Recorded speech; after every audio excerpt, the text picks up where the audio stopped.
विश्वं दर्पण दृश्यमान नगरी तुल्यं निजान्तर्गतं पश्यन्नात्मनि मायया बहिरिवोद्भूतं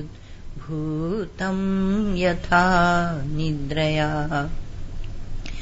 यः साक्षात् कुरुते प्रबोधसमये स्वात्मानमेवाद्वयम् तस्मै श्रीगुरुमूर्तये नम इदं श्रीदक्षिणामूर्तये आविर्भूतं पुरस्तान् महदहः महो यद्रहो योगिगम्यम् रम्यं स्वानन्दपूर्णं स्मितललितमुखं स्निग्धमुग्धावलोकम् आश्लिष्यद्वक्षसालं विमृशदतिरसान् मूर्ध्निहस्ताम्बुजाभ्यां लीलाशीलान्तरङ्गं मम नयनयुगं निर्युगं सञ्चकास्तु अखण्डानन्द सम्बोध पूर्तये ब्रह्ममूर्तये सुधास्मित समाश्लिष्य वेदनेत्रान्त स्फूर्तये नमः। ॐ अज्ञानान्तर्गहन पतितान् आत्मविद्योपदेशै त्रातुं लोकान् भवदवशिखा तापपापज्यमानान् मुक्त्वा मौनं वटविटपिनो मूलतो निष्पतन्ति शम्भोर्मूर्तिश्चरति भुवने शङ्कराचार्यरूपा श्रुतिस्मृतिपुराणानाम् आलयं करुणालयं नमामि भगवत्पादं शङ्करं लोकशङ्करं नमामि भगवत्पादं शङ्करं लोकशङ्करम्। कहा प्रत्यगात्मा जो अविषय है उसमें विषय और उसके धर्मों का अध्यास कैसे होगा। तो ये प्रत्यगात्मा अविषय है। इसमें जो भामतीकार ने इसके लिए कहा कि ये स्वयं प्रकाश है। तद अयम प्रकाश एव स्वयं प्रकाशः और एकः कूटस्थो नित्यः निरंशः प्रत्यगात्मा। ये प्रत्यगात्मा को एक कूटस्थ निरंश। इसमें कल विचार किया था कि कूटस्थ नित्य, तो कूटस्थो नित्यो, तो कूटस्थ नित्य शब्द लेकर विचार चल रहा है। तो उसमें कूटस्थ नित्य आत्मा है और बाकी भाष्य नित्य है, प्रवाही नित्य है। तो आत्मा क्योंकि स्वयं प्रकाश है, अबाध्य नित्य है, सत्य नित्य है, तो इसलिए काल आत्मा की दृष्टि से देखते हैं तो मिथ्या हो जाता है। जो प्रवाही नित्य काल है वह भी मिथ्या हो जाता है। तो ये कूटस्थ नित्य, कूट शब्द का क्या अर्थ है? तो बोलते हैं कि जैसे पर्वत का शिखर होता है उसको कूट बोलते हैं, त्रिकूट, चित्रकूट इत्यादि। तो पर्वत के शिखर को बोलते हैं और लोहार की या सोनार का आयरन या निहाई जो होती है उसको भी कूट बोलते हैं और झूठ को भी कूट बोलते हैं, झूठ को। तो कूट की तरह स्थिर रहे अर्थात पर्वत की तरह या निहाई की तरह जिसमें सब कूट में बदलता रहता है लेकिन वो नहीं बदलता, अथवा कूट में स्थिर रहे, झूठ में माया में भी जो स्थिर रहे वह कूटस्थ। तो ये कूटस्थ है। ये कूटस्थ एक रस चैतन्य, एक रस चैतन्य अधिष्ठान, इस अर्थ में इसका प्रयोग होता है कूटस्थ शब्द का। तो कूटस्थ नित्य, तो जैसे पर्वत के ऊपर वर्षा होती है, कभी ओले पड़ते हैं, कभी बर्फ पड़ती है, आंधी आती है, लेकिन पर्वत ज्यों का त्यों रहता है, अचल स्थित रहता है। उसी प्रकार से जो लोहार का आयरन होता है, कूट होता है, उसमें औजार गढ़े जाते हैं, बनाए जाते हैं, लेकिन वह ज्यों का त्यों रहता है। निहाई में आभूषण बनाए जाते हैं, लेकिन वह ज्यों का त्यों स्थित रहता है। उसी प्रकार से यह प्रत्यगात्मा, यह अनंत अनंत जो दृश्य हैं, उन दृश्यों के उदय और अस्त का साक्षी है। वह क्या बताया कि चैतन्य है, अधिष्ठान है और एक रस है। तो कूटस्थ शब्द का क्या, चैतन्य है, अधिष्ठान है, क्योंकि चैतन्य के बिना कोई एक रस स्थित नहीं हो सकता।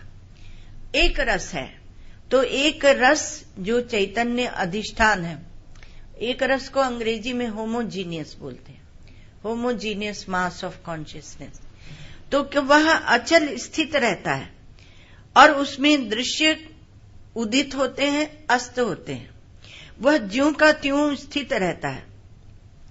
जैसे आप स्वप्न देखते हैं, तो स्वप्न में स्वप्न का संपूर्ण जो दृश्य प्रपंच होता है, वहां का देश, वहां का काल, वहां की वस्तुएं, वहां की स्थितियां, परिस्थितियां, वो सब की सब क्या होती हैं, झूठी होती हैं। तो सब पूरा दृश्य प्रपंच झूठा होता है। लेकिन स्वप्न दृष्टा वह चेतन है और अधिष्ठान है। वह स्वप्न दृष्टा उस झूठ का अधिष्ठान होकर, और जैसे वो ज्यों का त्यों रहता है, वैसे ही जैसे स्वप्न को हम अनुभव करते हैं और जानते हैं, वैसे ही जागृत अवस्था संपूर्ण दृश्य, स्वप्नावस्था संपूर्ण, समाधि, सुषुप्ति, ये सब दृश्य, इसको केवल आप व्यष्टि में नहीं समझना, समष्टि में भी समझ लेना। तो केवल हमारी जागृत स्वप्न सुषुप्ति समाधि नहीं, किंतु समष्टि की भी। इसलिए शास्त्रों में संपूर्ण सृष्टि की उत्पत्ति, स्थिति, प्रलय आदि का वर्णन किया जाता है कि कहीं समष्टि को लेकर आपकी बुद्धि में कोई एक गुंजाइश, एक लैक्यूना न रह जाए, कोई कमी न रह जाए आपकी बुद्धि में। तो ये सब जो ये दृष्ट समष्टि रूप, ये क्या है, ये झूठ है, ये माया है। तो क्योंकि हम स्वप्न के दृष्टांत से, उस अनुभव से समझ रहे हैं, तो ये माया है। तो झूठ में जो अधिष्ठान चेतन है, उसे कहा गया कूटस्थ, उसे कहा गया प्रत्यगात्मा। क्योंकि कहीं और आत्मा जब समष्टि में ले जाते हैं, तो आपको लगता है पूरी समष्टि देश काल और द्रव्य के रूप में बहुत बड़ी समष्टि व्यापक है, और उसका आत्मा कोई बहुत बड़ा होगा, जिसको ईश्वर कहते होंगे, ऐसी एक कल्पना होती है। उन कल्पनाओं पर भी हम लोग समय समय पर विचार किए। तो ऐसी जो कल्पना होती है, कल्पना इसलिए कहते हैं क्योंकि आपने देखा नहीं, देश का आदि अंत देखा नहीं, काल का आदि अंत देखा नहीं, देश का दैर्घ्य विस्तार देखा नहीं। आप कल्पना करते हैं, कोई एक बिंदु को बनाकर और उसमें कल्पना करते हैं। तो कल्पना होती है, कल्पक सत्य होता है, और कल्पना का में जो प्रकाशित होती हुई कल्प्य वस्तु है, वो कल्पक से पृथक नहीं होती, वही प्रत्यगात्मा है। तो यह जो प्रत्यगात्मा है, यह इनके साथ में बहता नहीं है, यह कूटस्थ नित्य है, यह इन दृश्यों के आने जाने के साथ में बहता नहीं है, यह प्रवाही नित्य नहीं है, यह बदलता हुआ नित्य नहीं है। ये परिवर्तित नहीं होता। काल का प्रकाशक होने से, क्योंकि काल का प्रकाशक है, तो काल का प्रकाशक होने से ये नित्य भी है, इसलिए नित्य भी कहते हैं, काल को भी नित्य भी कहते हैं, लेकिन वो भास्यमान नित्य है। तो काल का प्रकाशक होने से इसको कूटस्थ नित्य जब कहते हैं, देखो नित्य शब्द इसमें लिया गया है, कूटस्थ नित्य शब्द में नित्य शब्द लिया गया है। नित्य जो है वो काल के साथ जुड़ता है, आदि और अंत नहीं है। तो नित्य शब्द जब काल के साथ जुड़ता है, तो जब कूटस्थ नित्य कहते हैं, तो इसमें क्या हुआ कि काल का जो प्रवाह है उसके साथ उसका संबंध काट दिया। कूटस्थ नित्य जब कहते हैं तो काल प्रवाह के साथ काल का जो संबंध है, प्रवाह का जो संबंध है, उसको काट दिया। स्वयं प्रकाश कहा, तो स्वयं प्रकाश से जब विषय प्रवाह का जो संबंध है उसको काट दिया। स्वयं प्रकाश एक वस्तु और दूसरे जो विषय प्रवाह चल रहे हैं उसमें से इसको पृथक कर दिया, और अथवा कहिए कि विषय के प्रवाह को काट दिया। ये आत्मा चेतन है, इसी में विषय आते और जाते हैं, ये उनका अधिष्ठान है। और जब निरंश कहते हैं, इसी कूटस्थ चैतन्य को निरंश कहते हैं, तो देश प्रवाह का संबंध काट दिया, क्योंकि अंश जो होते हैं वो देश में होते हैं। तो ऐसा जो आत्म तत्व है, स्वयं प्रकाश अर्थात अपराधीन प्रकाश है, इसको देखने के लिए किसी अन्य प्रकाश की, सूर्य की, चंद्रमा की, अग्नि की, नेत्रों की, मन की, बुद्धि की आवश्यकता नहीं है।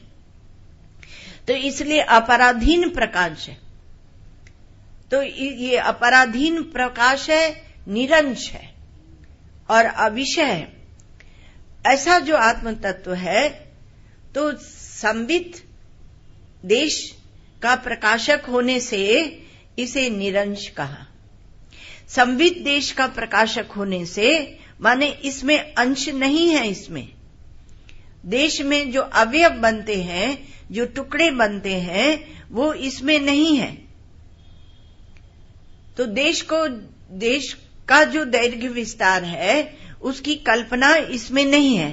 तो प्रत्यगात्मा कूटस्थ होने से काल प्रवाह के परिच्छेद से मुक्त है, और यही प्रत्यगात्मा स्वयं प्रकाश होने से विषय प्रवाह के परिच्छेद से मुक्त है। प्रवाह शब्द का प्रयोग इसलिए किया जा रहा है कि आता है और जाता है, जैसे प्रवाह बहकर जाता है, आता है और जाता है, आता है और जाता है, और आपको लगता है ये हमेशा चल रहा है, ये दुनिया चल रही है। तो उसी प्रकार से ये जो आता है और जाता है, तो किसका प्रवाह आता है? काल का, विषय का प्रवाह। लेकिन आप कूटस्थ हैं, तो आप जो कूटस्थ हैं, तो काल कूटस्थ नित्य कहकर काल के प्रवाह से आप मुक्त हैं, ये बता दिया। और स्वयं प्रकाश होने से विषय के प्रवाह से आप मुक्त हैं, यह बता दिया गया। और निरंश जब कहा आत्मा को, तो देश के प्रवाह के परिच्छेद से आप मुक्त हैं, ये बता दिया गया। तो कोई परिच्छेद कालकृत, देशकृत, वस्तुकृत अर्थात विषयकृत तो इसमें नहीं लगते हैं। ऐसा जो प्रत्यगात्मा है, आगे का प्रश्न तो इसी से बनेगा ना, इसलिए प्रश्न को पहले समझना पड़ता है तब उत्तर को। तो ऐसा जो प्रत्यगात्मा है उसमें अध्यास केवल अविवेक से है। तो ये पूछा कि अच्छा ये प्रत्यगात्मा, क्योंकि अविषय अध्यासो विषय तद्धर्माणा, अविषय में कैसे अध्यास हुआ विषय और उसके धर्मों को। तो कहा कि यह जो प्रत्यगात्मा है ये दिखता है या नहीं दिखता? ये दिखता भी है, तो दिखता है या नहीं? प्रत्यगात्मा चिदात्मा प्रकाशते वा न वा। यदि कहें कि दिखता नहीं है, नहीं दिखता है, तो अध्यास कैसे हो सकता है? रस्सी आपको अंधेरे में दिखती है, तब आपको उसमें सर्प का भ्रम होता है। और यदि रस्सी दिखती ही नहीं तो सांप का भ्रम कहां होगा? आप पांव रखते हुए चले जाएंगे तो कुछ दिखता है कि नहीं दिखता? दिखता नहीं है तो अध्यास कैसे? और दिखता है तब भी अध्यास कैसे? रस्सी यदि स्पष्ट रूप से दिखती है तो उसमें सांप का भ्रम कैसे होगा? तो ये प्रश्न पूछा कि आप हमें पहले ये बताइए कि वो दृश्य है या नहीं, विषय है या नहीं। अविषय कह के यह आक्षेप लगा रहे हैं कि यदि तुम अविषय कहते हो वेदांती महाराज, तो तुम ये बताओ कि वो आत्मा जब अविषय है, दिखता ही नहीं है, तो उसमें अध्यास कैसे होगा? अंधेरे में थोड़ा दिखता थोड़ा नहीं दिखता है, पर यहां तो दोनों तरह से बांधते हैं। उस दिन प्रमाण की बात सुनाई थी आपको कि प्रमाण से सिद्ध है या नहीं अध्यास। यदि प्रमाण से सिद्ध नहीं तो क्यों फिजूल में गलकुच्चन करते हो? और यदि प्रमाण से सिद्ध है तो उसकी निवृत्ति केवल विचार से नहीं हो सकती, कुछ कर्म करना पड़ेगा। तो गीता में ही आत्मा को अविज्ञेय और ज्ञेय दोनों बात बताई, विज्ञेय भी और अविज्ञेय भी। 13वें अध्याय में एक साथ ये बात कही गई। तो दोनों बात कही, सूक्ष्मत्वात् अविज्ञेयम दूरस्थम चांतिके च तत्। सूक्ष्मत्वात्, सूक्ष्म होने के कारण वह अविज्ञेय है, अर्थात इंद्रिय मन शरीर आदि का, इंद्रिय मन बुद्धि आदि का विषय नहीं बनता है। तो सूक्ष्मत्वात् तद अविज्ञेयम दूरस्थम चांतिके च तत्।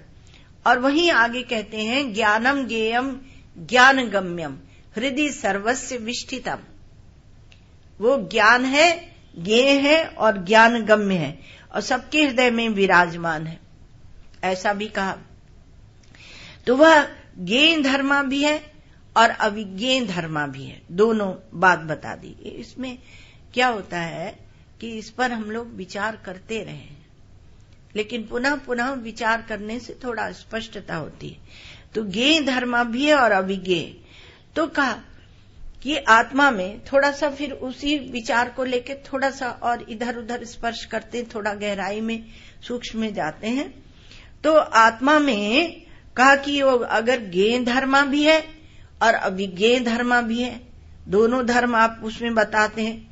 तो आत्मा में ये दोनों विरुद्ध धर्म हुए ना, का ज्ञेय भी है अज्ञेय भी है, तो ये दोनों विरुद्ध धर्म हुए। हमारे हिंदी साहित्य में छायावाद आ गया, रहस्यवाद आ गया, तो नहीं समझने के कारण। तो कहा कि ज्ञेय धर्मा भी है और अज्ञेय धर्मा भी है, तो आत्मा में ये दोनों विरुद्ध धर्म है, ज्ञेयत्व और अविज्ञेयत्व। या आत्मा, दो प्रश्न उठे इसमें कि आत्मा में ये दोनों विरुद्ध धर्म है या आत्मा इनसे विलक्षण है। दो, तो इनसे विलक्षण है तो निर्धर्मक है, और दोनों है तो विरुद्ध धर्माश्रय है। देखो इसी में से द्वैत अद्वैत का विचार निकलता है। तो कहा कि या तो विरुद्ध धर्म वाला है या इनसे विलक्षण है, वो निर्धर्मक है। तो एक तो कहा कि विरुद्ध धर्म का आश्रय है आत्मा, और एक कहा कि दोनों धर्म वाला नहीं है, निर्धर्मक है। तो दूसरे बोले कि ये ज्ञेय भी है अविज्ञेय भी है। इसलिए ज्ञेय और अविज्ञेय रूप परस्पर विरुद्ध धर्मवत्व है उसमें। तो आत्मा सर्व की दृष्टि से, अब दृष्टि को आप समझना, तो पकड़ना, सर्व की दृष्टि से, सर्व माने जो सब संसार, दुनिया, व्यवहार, हम सब जो सामान्य, तो सर्व की दृष्टि से तो विरुद्ध धर्माश्रयवत्व है। भक्ति में इसको बहुत पकड़ते हैं कि भगवान विरुद्ध धर्माश्रय वाले, कठोर भी हैं और कोमल भी हैं, स्वभाव है उनका। तो विरुद्ध धर्माश्रयवत्व उनमें सर्व की दृष्टि से आत्मा में है, किंतु जहां तत्व का विचार होता है, तत्व का प्रसंग होता है, तब आत्मा निर्धर्मक है, तब उसमें धर्म नहीं है, वह निर्धर्मक है। तो तत्वबोध के लिए आपको आत्मा का सर्व से विवेक करना होगा। तो आत्मा को क्या कहा? एक तो ज्ञेय और अविज्ञेय, और स्वयं प्रकाश है तो स्वयं प्रकाश की परिभाषा में भी दोनों लाए ही जाते हैं, और भगवत गीता में भी दोनों लाए ही गए, सूक्ष्मत्वात् तद अविज्ञेयम और ज्ञानम ज्ञेयम ज्ञानगम्यम। तो ज्ञेय भी कहा वहीं पर, और वहीं पर अविज्ञेय भी कहा आत्मा को। तो उस प्रसंग से तो लाए ही जाते हैं, लेकिन हम किसको पकड़ें? तो आत्मा का सर्व से विवेक कर लेना आवश्यक है। और ये विचार क्या होता है कि जैसे कहा कि वो परस्पर विरुद्ध धर्माश्रय है, एक पक्ष वो व्यवहार पक्ष है, किंतु परमार्थ पक्ष में वह निर्धर्मक है, उसमें कोई धर्म नहीं, कोई धर्म आप वहां पर लगा नहीं सकते। तो किसी को ये पसंद आता है कि वो परस्पर विरुद्ध धर्माश्रय है, तो हमारा काम चलता रहेगा, काम चलाना है ना, तो काम चलता रहेगा। और किसी को ये पसंद आता है कि परमात्मा निर्धर्मक है, तो निर्धर्मक को जो स्वीकृति देता है वो मरने को तैयार। तो कहा हमारा ये मार डालने की विद्या नहीं है, तो अमृतत्व की विद्या है। मरना माने संसार के लिए अनुपयोगी हो जाना, संसार जगत व्यवहार जो है उससे छूटना। तो जैसे प्रतियोगी आपको सुनाया था, वृत्ति की बात सुनाई थी, तो क्या, तो वृत्ति की बात में सुनाया था कि वो प्राग अभाव प्रतियोगिनी है, प्रध्वंसा भाव प्रतियोगिनी है, ऐसे प्रतियोगी करके सुनाया था आपको कि वो पूर्व में उसका अभाव है, बीच में दिखती है कोई भी वृत्ति, बाद में उसका अभाव है, बीच में दिखती है। और जब पटाकार वृत्ति है तब घटाकार नहीं है, जब घटाकार है तब पटाकार नहीं है। ऐसे परस्पर विरुद्ध है, मतलब प्रतियोगी है। लेकिन ब्रह्म के लिए क्या कहते हैं? निष्प्रतियोगिक ब्रह्म। उसी प्रकार से हमारे यहां वेदांतों में कोटि बनाते हैं, एक वस्तु को सत कोटि में डालते हैं, एक को असत कोटि में डालते हैं, एक सत असत कोटि में डालते हैं, सत असत दोनों कोटि में, एक उसमें एक असत असत कोटि में। हमारे शून्यवादी हैं, हमारे ही हैं सब, हमसे पृथक कोई नहीं है। तो हमारे जो जब सुनाते हैं तो झगड़ा कराने के लिए नहीं सुनाते, पर आपकी बुद्धि सूक्ष्म हो और आप उस तत्व को पकड़ें, इसलिए सुनाया जाता है। तो एक का सत को मानते, मांडुक्य में इसका बहुत विचार है। एक असत को मानते हैं, एक सद असत दोनों मानते हैं, एक असत असत मानते हैं, कुछ है ही नहीं, शून्य ही है। लेकिन तो कहा कि इसमें से किसी एक में तो रखोगे ब्रह्म को, आत्मा को। ब्रह्म कौन है? ब्रह्म आपकी आत्मा ही है, तो किस में रखोगे?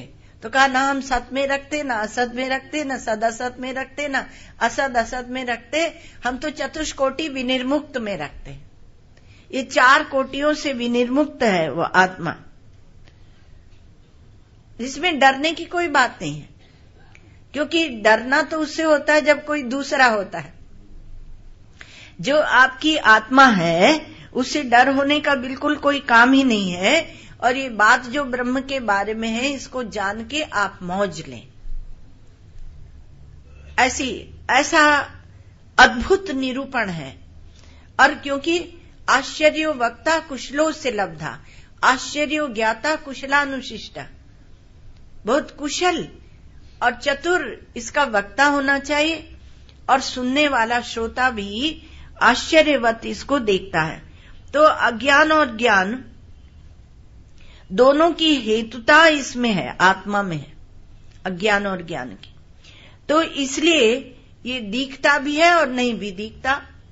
का दिखता है तब भी अध्यास नहीं हो सकता, रस्सी दिखती है तो सांप कहां से देखोगे, और नहीं दिखता तब भी अध्यास नहीं हो सकता।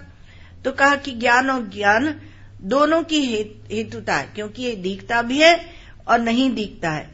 इसलिए कह देते हैं कि आत्मा स्वयं प्रकाश है, इंद्रिय मन बुद्धि से अतीत है।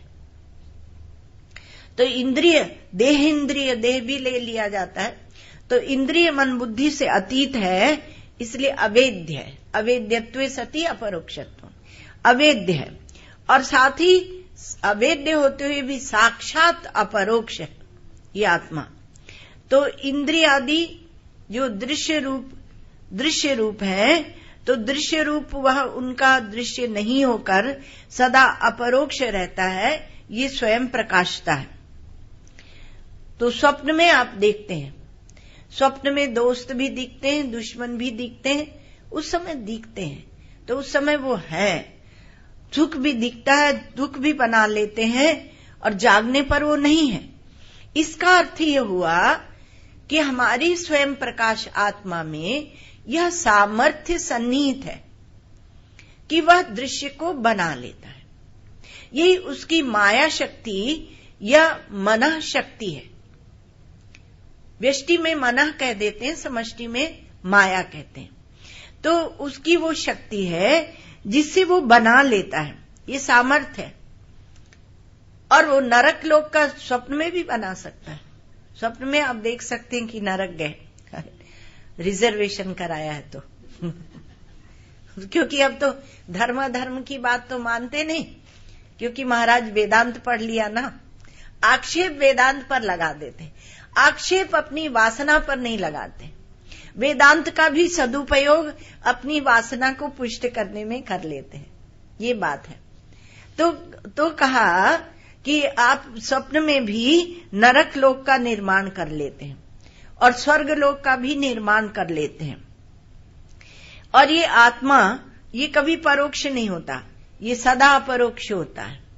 तो आप वहां पर भूत भविष्य सुख दुख दोस्त दुश्मन सब बनाते ही हैं। और आप देख भी सकते हैं कि आपने दुश्मन को मार दिया और इसलिए आपको नरक में ले जा रहे हैं, और आप खुद भी मर गए, एक दिन तो मरेंगे। शरीर दृष्टि से मरने की का भय दिलाने के लिए हम लोग नहीं आते हैं, हम तो आपको अमृतत्व की ओर ले जाने के लिए आते हैं।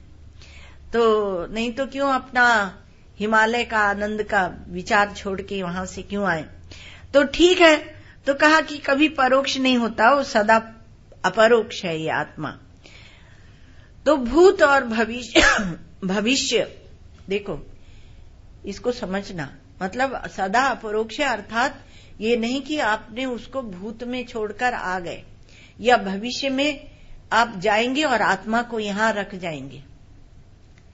ये सब बुद्धि में जो ग्रंथियां बनी हुई हैं टूटनी चाहिए।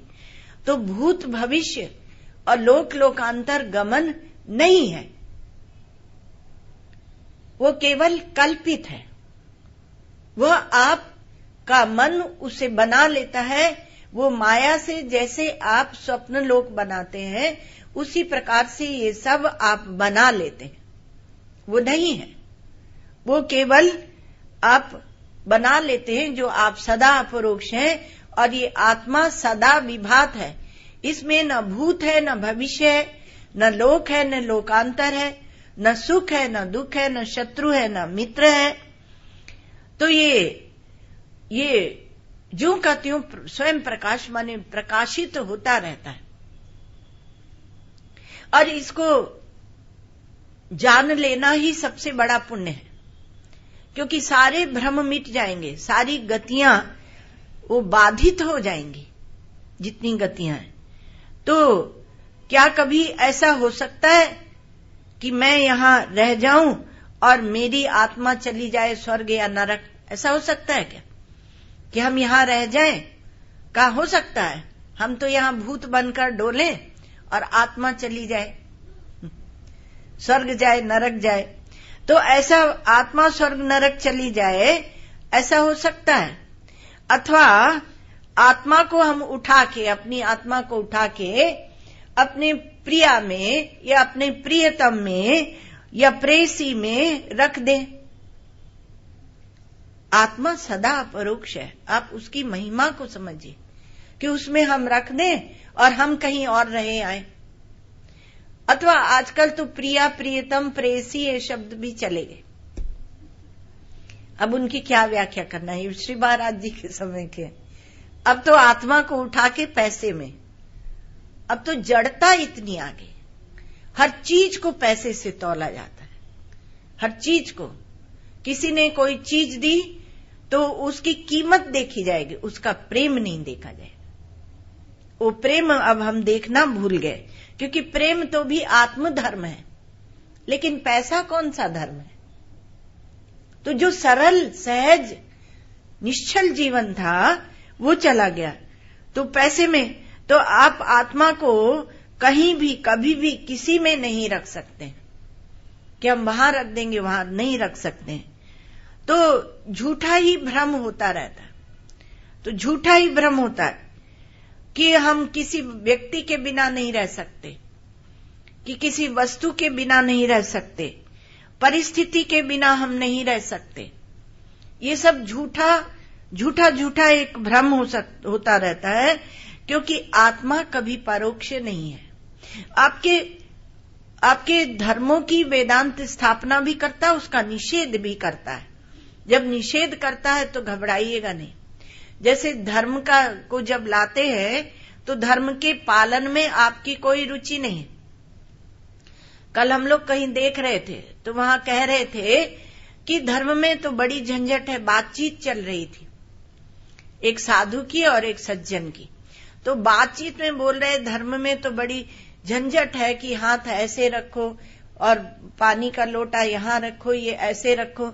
बड़ी सारी आलोचना चल रही थी।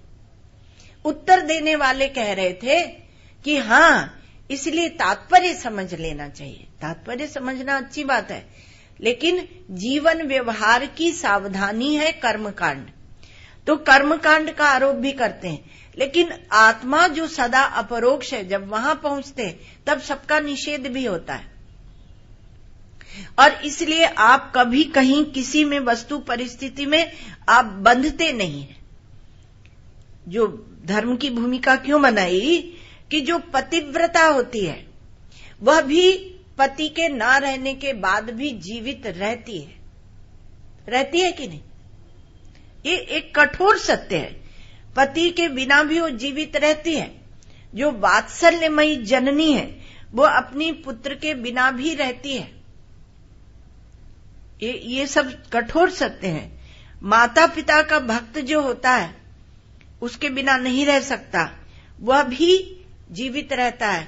और आखिरी बात बड़ी सांत्वना की है, वो तो थोड़ी दुख की है, पर ये सांत्वना की है कि अत्यंत लोभी जो होता है वो धन के बिना भी जीवित रहता है। जो कहता है कि हमारा तो जीवन धन से, मतलब कहे ना कहे पर उसका व्यवहार ऐसे होता है। और इसका दृष्टांत है भिक्षु गीत। श्रीमद् भागवत में भिक्षु का गीत है।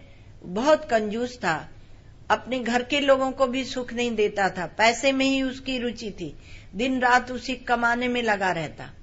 न देवताओं को प्रसन्न किया, न सरकार का टैक्स भरा, बहुत कुछ वो करता था। एक एक पाई पैसा। उसमें यहां तक वर्णन है कि जब दीपावली आती थी तो वो ऐसा वर्णन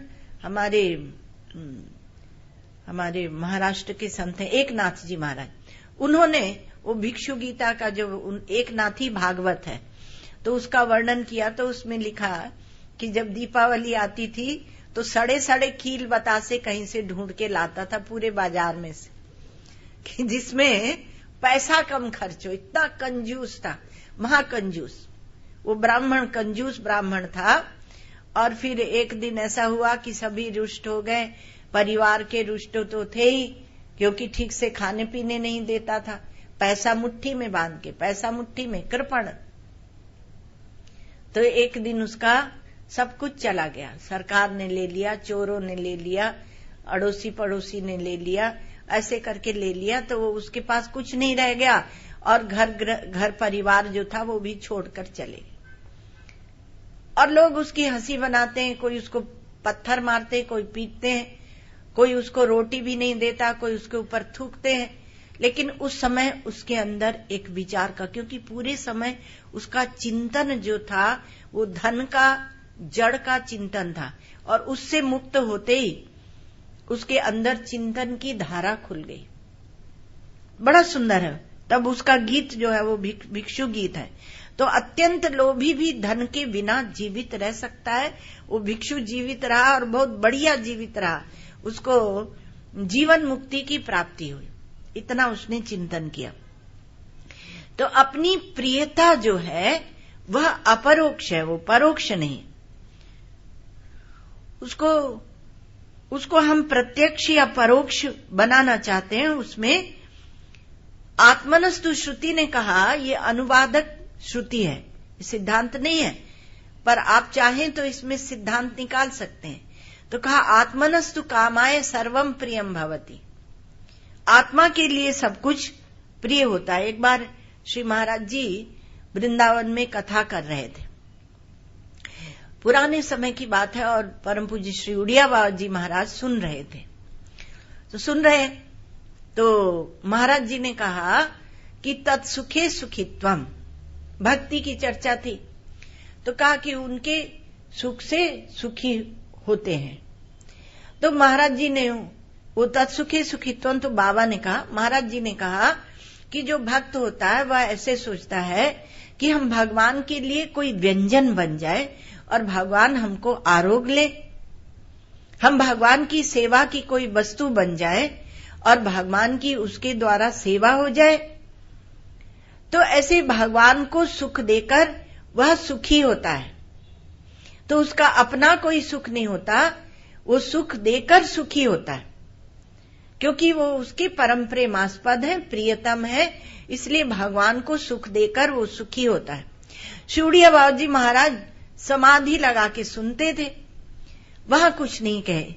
बाद में एकांत में कहा कि शांतनु, ये बात तुमने सिद्धांत के विरुद्ध कही, क्योंकि वो सुख जो है वो भगवान को नहीं देता। भगवान तत्सुखे सुखित्वम, भगवान को सुख देकर भी वो स्वयं सुखी होता है, क्योंकि सुख जो है वह आत्मधर्म है। इसलिए उनके सुख से सुखी होना, और आत्मा कभी परोक्ष नहीं होती है। सच्चिदानंद आत्मा है, तो आत्मा कभी परोक्ष नहीं होती है। इसलिए दूसरे को सुख देकर हम सुखी होते हैं, इसलिए हमेशा सुख को अपनी ओर खींचते हैं। हमारा जो सुख है, और जिसके अंदर बहुत अथाह सुख आ जाता है, अनंत सुख आ जाता है, जैसे कुएं में से पानी निकालते जाओ, फिर वो एकदम उछल के पानी आता है, वैसे अथाह सुख जिसके अंदर समुद्र का सुख, अनंत सुख आ जाता है, वो चारों ओर बहने लगता है, फैलता है। तो ऐसा सुख, ऐसा प्रेम, ऐसा आनंद वो आपके हृदय में आना चाहिए।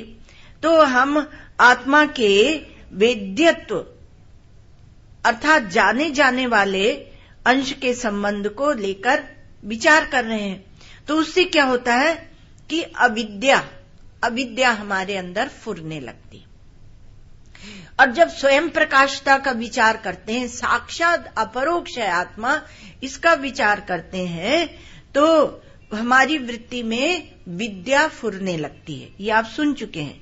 तो स्वयं प्रकाशता नहीं फुरे तो वृत्ति में ये नहीं आता है, साक्षात अपरोक्षता नहीं आती है। तो ये अब जब आप इसमें नेति जब कहते हैं तो इति का निषेध करते हैं। तो इति का निषेध करते हैं तो ये नेति, ये महावाक्य नहीं बनता है। क्यों? क्योंकि इसमें जो दृश्य है उसका हम निषेध कर रहे हैं। दृश्य का निषेध है, पर आत्मा की ब्रह्मता का बोध नहीं है। इसलिए उसमें ठीक है कि आप, इसलिए वैराग्य में भी आप निषेध करते हैं, मुमुक्षा में भी आप निषेध करते हैं, किंतु जिज्ञासा में आप उस परम सत्य को जानने की ओर उन्मुख हो जाते हैं। तो ये अंतर होता है। तो स्वयं प्रकाशता नहीं फुरती वृत्ति में, ये नहीं करके जब हम सोचते नेति, केवल आत्मा की अदृश्यता ही फुरती है जब वृत्ति में, तो समझो अविद्या ने अभी पीछा नहीं छोड़ा। भले आप शांति में बैठ जाएं, भले आप अभाव में बैठ जाएं, भले आप समाधि में बैठ जाएं, लेकिन अविद्या आपका पीछा नहीं छोड़ेगी, क्योंकि वेद्य के साथ में अ लगा हुआ है। जब वेद्य के साथ में अ लगता है तो अविद्या, अवेद्य और अवेद्य से बना लो अविद्या। और वृत्ति में जब जड़ चेतन दोनों है तो वेद्य भी और अवेद्य भी। तो वेद्य फुरता है जब, अर्थात चेतनांश की जब प्रधानता हो जाती है, तब चेतनांश की प्रधानता से तब उसे बोलते हैं विद्या, तब वहां पर विद्या फुरने लगती है। तो जब तक हम दृश्य के रूप में, अन्य के रूप में वस्तु का भान, उस ओर हमारी दृष्टि रहती है जो हो रहा है, तो तब अविद्या फुरती है। और जब दृश्यत्वेन अन्यत्वेन जो वस्तुएं हैं, दृश्य है, उसका भान नहीं होता है, उसको हम अपरोक्ष अंश के साथ जोड़ देते हैं। अर्थात दृश्य भी साक्षात पश्यति, करणैव विना पश्यति, साक्षी पश्यति। तो साक्षी साक्षात अपरोक्ष है। तो उससे जब हम देखते हैं तो ये दृश्य दृश्य नहीं रह जाता, ये आपकी आत्मा से एक हो जाता है, लग जाता है, हमारे हृदय से लग जाता है। कहते हैं ना, हृदय से लगाएं, और उसमें बड़ा आनंद है कि आपकी वृत्ति में ये जो अवेद्यता है, अवेद्यत्व है, अदृश्यता है, अतीन्द्रियता है, वो फुर्ती है जब तक, तब तक शांति हो सकती है, वृत्तियों की निवृत्ति हो सकती है, समाधि हो सकती है, किंतु निर्विकल्पता भी हो सकती है। निर्विकल्प समाधि के जो इच्छुक है, तो निर्विकल्प समाधि क्या है? चित्त की, अंतःकरण की एक स्थिति है जहां ब्रह्म का विचार है, वहां पर ये अंतःकरण आदि सब बहुत छोटे छोटे बिंदु हो जाते हैं, जिनको लेकर हम अभिमान करते रहते हैं।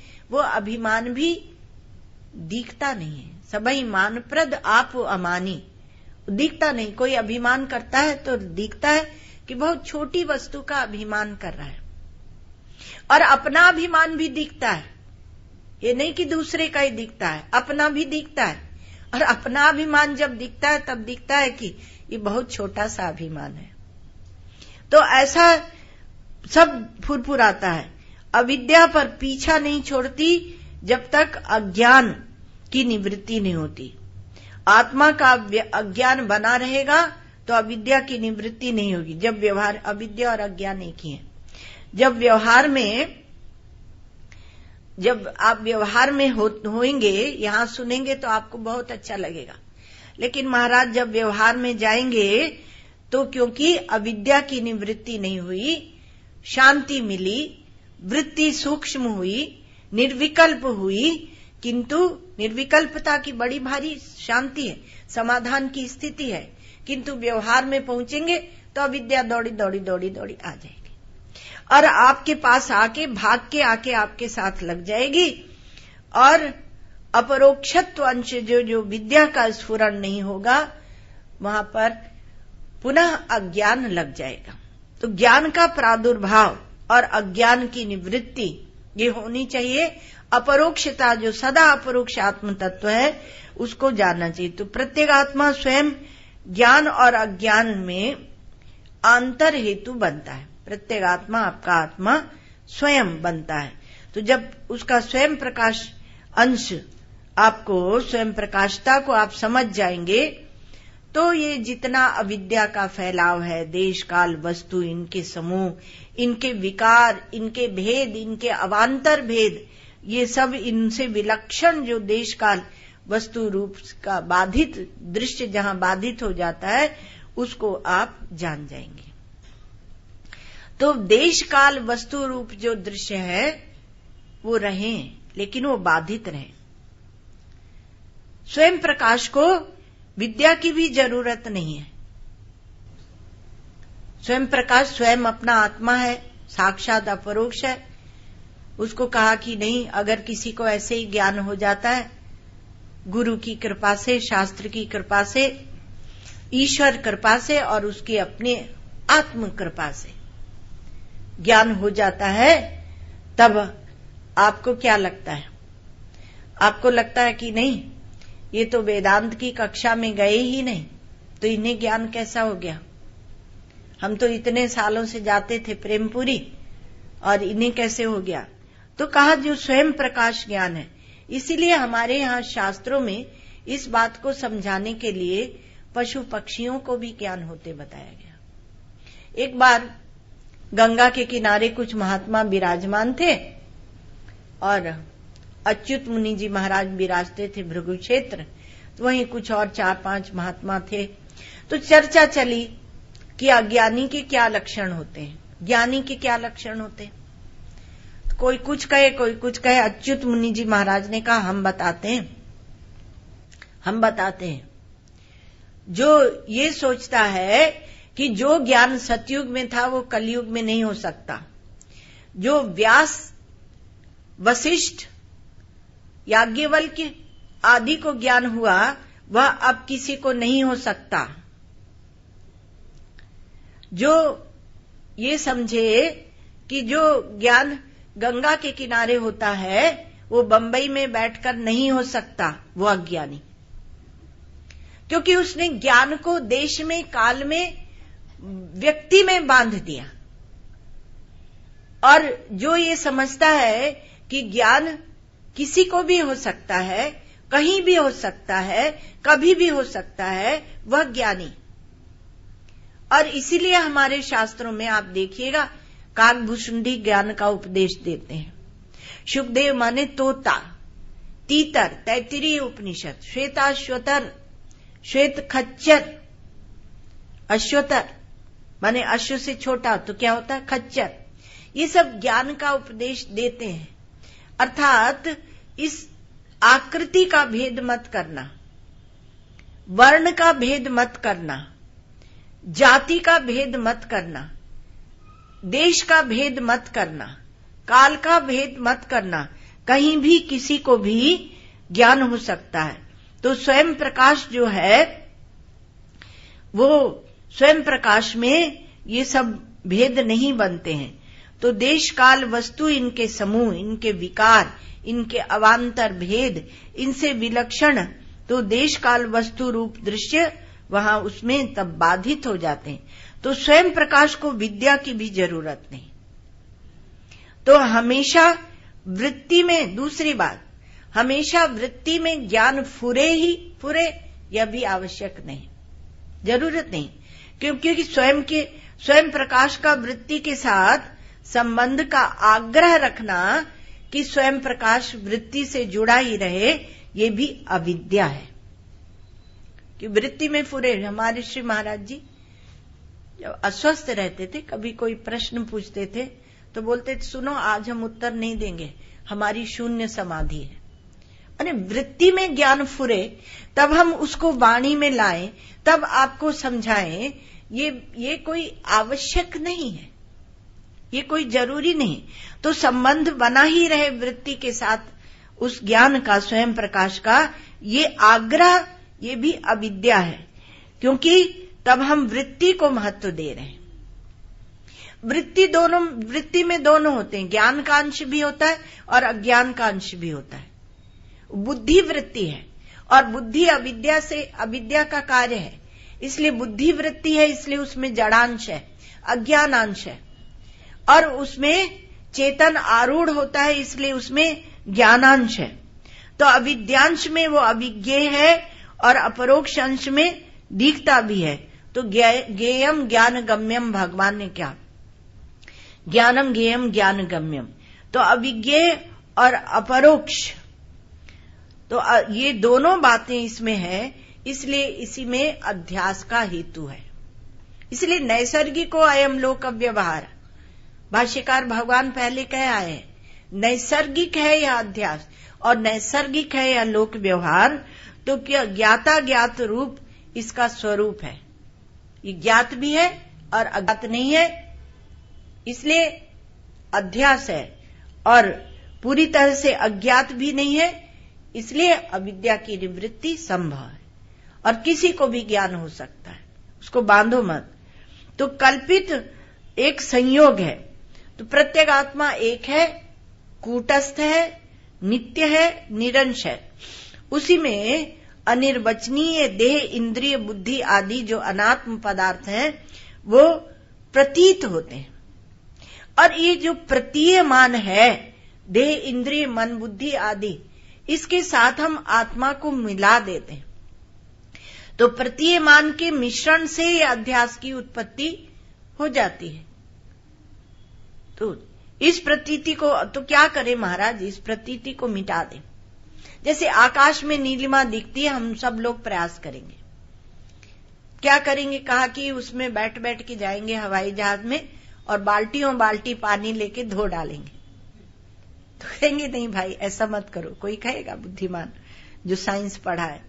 तो उसी प्रकार से ये प्रतीति को मिटा देंगे। तो कहा इस प्रतीति को ना मिटाया जा सकता है और ना पृथक किया जा सकता है। जैसे आकाश से नीलिमा को न मिटाया जा सकता है, न पृथक किया जा सकता है, परंतु उसका बाध हो सकता है, अर्थात उसके मिथ्यात्व का निश्चय हो सकता है। वो नीलिमा, वो प्रतीति झूठी है, इसका निश्चय हो सकता है। इसलिए देह, इंद्रियादि का निर्वचन शक्य नहीं है, इसलिए हम अनिर्वचनीय कहते हैं। ये कह देना कि वेदांतियों ने एक शब्द सीख लिया अनिर्वचनीय और कहते रहते हैं अनिर्वचनीय अनिर्वचनीय, सो बात नहीं है। पर इसका निर्वचन शक्य नहीं है। उससे प्रतीप है आत्मा, और देह इंद्रियादि अनित्य है और आत्मा नित्य है। देह इंद्रियादि ये परिवर्तन आदि में मन बुद्धि ले लेना, ये परिवर्तनशील है और आत्मा कूटस्थ है। ऐसे विवेक हम कर सकते हैं। ये देह इंद्रिय आदि मन बुद्धि आदि ये जितना दृश्य प्रपंच का विस्तार है ये कालिक है और आत्मा अकाल है। ये सब दैशिक है और आत्मा आदेश है ना। ये सब देह इंद्रिय आदि आदि ये सब विषय है और आत्मा अविषय है। प्रत्यगात्मनि अविषये अध्यास विषय तद्धर्माणाम, ये पंक्ति पर हम लोग विचार कर रहे हैं। तो कहा कि आत्मा अविषय है, तो इसलिए इसको बोलते हैं प्रत्यगात्मा, अर्थात विपरीत, प्रतीपम अंचति। प्रतीप माने विपरीत, ये उसके बिल्कुल विपरीत है। ये आत्मानम प्रतीपम अंचति जानाति प्रकाशते इति। तो उससे ये अनिर्वचनीय जो सृष्टि दिख रही है उससे ये उल्टा है कि जो दृश्य प्रपंच दिख रहा है, दृश्य प्रपंच कहते ही आपको ये आता होगा कि आकाश है, लोग हैं, ये सब दृश्य नहीं। उसमें अपनी बुद्धि को भी लो, अपने अंदर जो दृश्य है उसको भी लो, उसको मन को भी लो, इंद्रियां जो खुदबुदाती हैं उसको भी लो। मन के साथ मिलकर खुदबुदाती हैं, आंख देखना चाहती है, कान सुनना चाहते हैं, बैठे हैं ध्यान में आंख बंद करके और खुदबुदाहट शुरू कर हो गई। तो इनसे अलग कर जो अपने आप को जानता है वो प्रत्यगात्मा है, अनिर्वचनीय से अलग करके। तो प्रकाश पराधीन नहीं है, अंश नहीं है, विषय नहीं है, इसलिए इसको निरंश कहा, अविषय कहा, स्वयं प्रकाश कहा। तो सामने अध्यास का हेतु है, अपने आप में अध्यास कैसे हुआ। सामने कोई वस्तु दिखती है, सीपी दिखती है, उसमें चांदी भासने लगती है, लेकिन अपने आप में अध्यास कैसे हुआ। तो सामने की चीज लेकर अपने आप में कैसे डाल ली गई, ये प्रश्न है सब। बोले तो उसका उत्तर देते हैं कि यह नियम ही नहीं है अध्यास में। अध्यास में ये नियम नहीं है। इसकी चर्चा हम लोग कल करेंगे क्योंकि समय हो गया है। कि सामने नहीं हो उसी में अध्यास होता है, जो सामने नहीं होता है उसमें भी अध्यास होता है, जैसे कि आकाश में। तो आगे की पंक्ति आ जाएगी। ओम सर्वे भवन्तु सुखिनः, सर्वे सन्तु निरामया, सर्वे भद्राणि पश्यन्तु, मा कश्चित् दुःखभाग् भवेत्। असतो मा सद्गमय, तमसो मा ज्योतिर्गमय, मृत्योर्मामृतं गमय। ओम पूर्णमदः पूर्णमिदं पूर्णात् पूर्णमुदच्यते, पूर्णस्य पूर्णमादाय पूर्णमेवावशिष्यते। ओम शांति शांति शांति।